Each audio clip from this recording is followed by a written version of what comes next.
Mga kababayan, isipin nyo ito.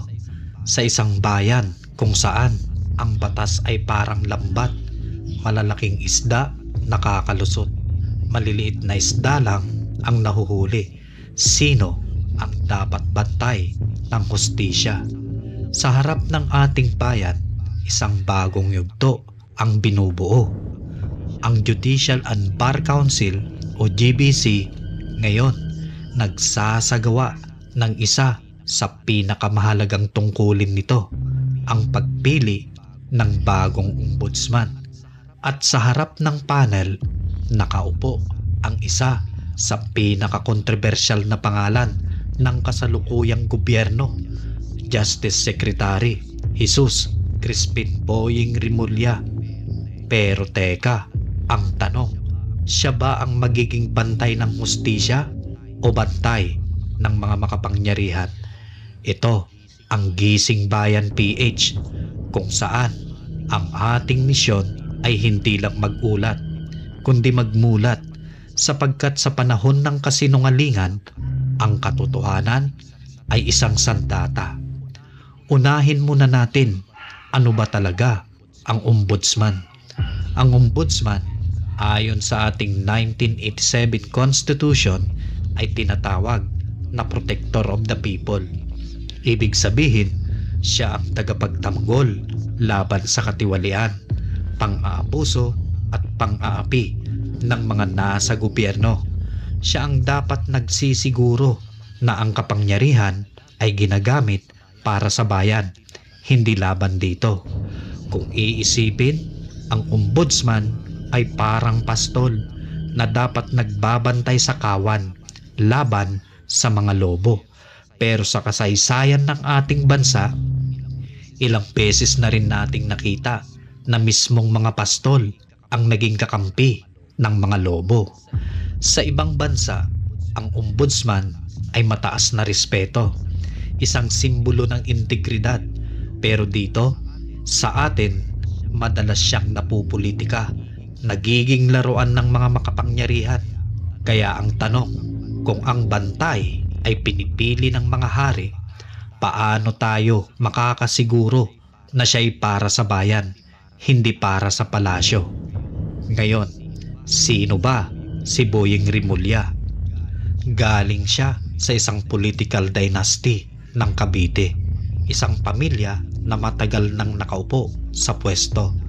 Dating congressman, naging gobernador ang kanyang mga kapatid, at siya mismo ay naging representative bago itinalaga bilang Justice Secretary ni Pangulong Marcos Jr. Bilang DOJ Secretary, ilang beses siyang naging headline. Isa na rito ang kanyang mariing pagtutol laban sa International Criminal Court investigation sa tinaguriang War on Drugs. Pero mga kababayan, kailangan nating ilagay sa tamang konteksto ang usaping ito.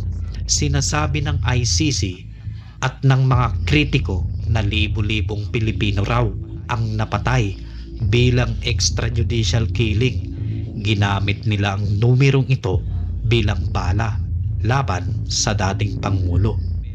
Pero tanungin natin, sino ba ang tunay na nakinabang sa naratibong ito? Hindi ba't ang mga politiko na gustong pabagsakin ang kanilang mga kalaban? Hindi ba't ang mga dayuhang interes na gustong pakialaman ang ating bayan? Mga kababayan, malinaw, ang drug war ay hindi perpekto, pero hindi rin maikakaila na ito'y naging hadlang laban sa mga sindikato. At ngayong pinahina at sinira ang imahe nito, tignan natin ang resulta. Ngayon, bumabalik ang droga. Ngayon, lumalakas muli ang mga sindikato. Ngayon, nagiging laganap muli ang krimen sa ating mga kalsada. Kung totoong ang war on drugs noon ay walang saysay, bakit ngayong nawala ang tapang ng gobyerno, biglang sumulpot muli ang droga at kriminalidad? Mga kababayan, ito ang masakit na katotohanan. Ginamit ang issue ng extrajudicial killings bilang politikal na bala. Ginawang ilusyon ang hustisya at sa huli, ang tunay na talo ay ang bayan. Ang droga ay parang apoy. Noong ito'y nilabanan, ang usok ay ginamit ng mga kalaban upang sabihin na may sunog ng karahasan. Pero ngayong pinabayaang muli, ang apoy ay muling lumalaki at tayong lahat ang nasusunog. Ang Judicial and Bar Council ay binuo upang maiwasan ang politika sa pagpili ng mahahalagang posisyon sa hudikatura. Pero mga kababayan, sa realidad, naging palengke rin ito ng impluwensya. Sino ang bumubuo sa GBC? May kinatawan mula sa Kongreso, sa hudikatura, sa Malacanang, at maging sa Integrated Bar of the Philippines. Kung titignan, tila balanse, pero sa ilalim ng mesa, naroon ang impluwensya ng palasyo, ng Kongreso, ng mga makapangyarihang pamilya, isang bulwagan na dapat pugad ng hustisya, pero madalas nagiging palengke ng kompromiso. Sa interview, tinanong si Remulla, handa ba siyang maging ombudsman? Ang kanyang sagot, oo, handa siya. Pero sa bawat tanong, may halong pag-iwas. Nang usisain siya kung paano niya haharapin ang mga kasong may kaugnayan sa mga makapangyarihan, ang kanyang tugon ay malabong pangako. I will uphold the law. Mga kababayan, ilang beses na ba nating narinig ang linyang iyan sa bibig ng mga politiko? Parang sirang plaka. Kung ang ombudsman ay espada laban sa katiwalian, ang sagot ni Remulla ay parang mapurol na bakal, may tunog pero walang talim. Hindi natin pwedeng kalimutan ang mga anino na bumabalot kay Remulla. Noong 2022, nahuli ang kanyang anak sa isang drug case at bilang DOJ Secretary noon, marami ang nagsabing conflict of interest. Dagdag pa rito, ang kanyang pagtutol sa ICC ay malinaw na proteksyon sa mga nasa poder. Paulit-ulit niyang idiniin, walang jurisdiksyon ang ICC dito. Hindi nila pwedeng pakialaman ang ating bayan. Pero mga kababayan, narito ang kabalintunaan. Habang ipinapakita niya sa publiko na siya'y mariing tutol sa ICC, ginamit din niya ang parehong korte sa mga pagkakataong pabor sa kanila. Ginamit niya ang ICC upang bigyan daan ang mga proseso laban sa mismong dating Pangulo. Isang leader na sa kabila ng kontrobersiya ay minahal ng marami dahil sa kanyang matapang na laban kontra illegal na droga. Isipin nyo, mga kababayan, ang taong nagsasabing walang kapangyarihan ang ICC ay siya ring sumasantig dito kung kailan ito makikinabang sa kanila. Ito ang klasikong mukha ng politika sa ating bayan. Kapag laban sa kanila, biglang walang jurisdiction.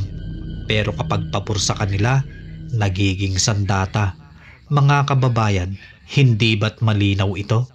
Isang bantay na hindi patas, isang timbangan na baluktot, at kung siya ang gagawing ombudsman, protector of the peoples daw, ang tanong, sino ba talaga ang kanyang proprotektahan? Ang bayan o ang kanilang interes? Kung si Remulla ang magiging ombudsman, ito'y higit pa sa appointment. Ito'y simbolo ng direksyon ng ating bansa. Ang tanong, ilaw ba ito ng katarungan o ilusyon ng kandila? Sa mata ng mundo, magiging malinaw na ang ating bayan ay pinamumunuan ng mga taong ayaw papanagutin ang kanilang sarili. Sa mata ng bayan, ito'y magiging test kung kaya pa ba nating lumaban para sa tunay na hustisya. Mga kababayan, isipin nyo, kung ang ombudsman ay bantay ng bayan pero ang kanyang puso ay nasa palasyo, sino ang magtatanggol sa atin? isang bantay na hindi dapat nakatulog sapagkat sa kanyang pagtulog mawawala ang bayan sa dilim. Sa kasaysayan, ang bawat leader na nagbubulag-bulagan sa kasalanan ng kapangyarihan ay nauwi sa pagbagsak.